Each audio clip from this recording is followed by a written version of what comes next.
You think leadership is a common case? No. Esther said, if I perish, I perish. Whenever you are in leadership, look at what happened to Donald Trump. In America, where security is everywhere. Yet, 2 times now they wanted to kill him. Every profession has its own risk. If you're not willing to take the risk that is attached to any profession, step aside so that people who are given that mind by God will go ahead and serve God in that capacity. If you're an actor and an actress and you say you're not going to hug babes and you're not going to kiss them, step aside. Because that's what the job is.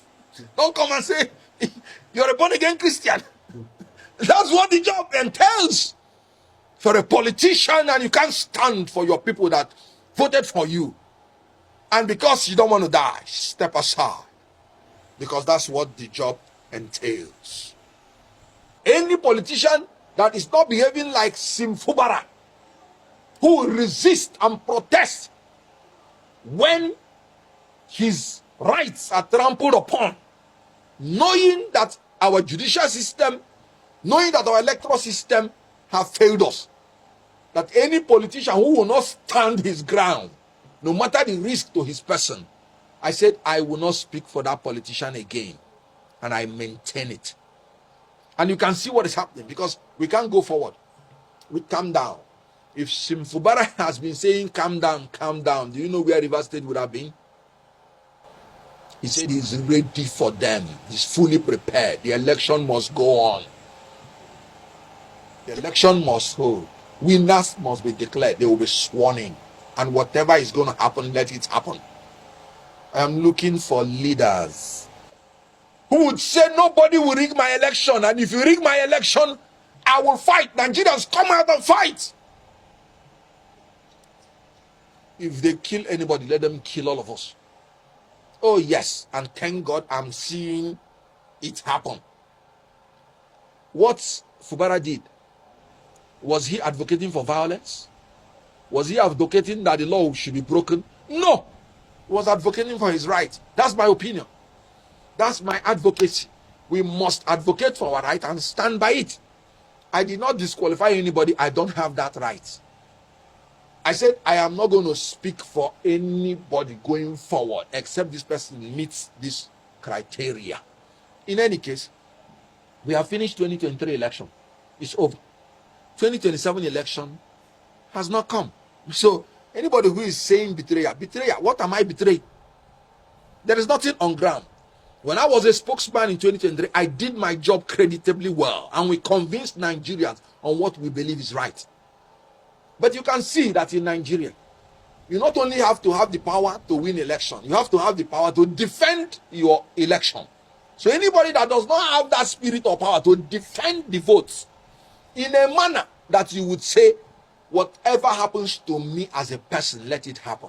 I am not willing to speak any further for the person. So what I just simply said is that going forward, I will no longer be part of this until these fears are addressed. So I did not disqualify anybody. One, I don't have that power. Then two, I am not betraying anybody because I'm still a member of Labour Party. And you can see I'm still fighting that Labour Party should be consolidated because Nigerians are looking for an alternative to these people. But if you want to fight these people who are compulsive thieves and who are the worst amongst us, leading us, according to Senator Ndume, who is part of them, then you have to grow higher and be more aggressive than calm down. That's what I said, and I stand by it. In all honesty, I would have said we don't.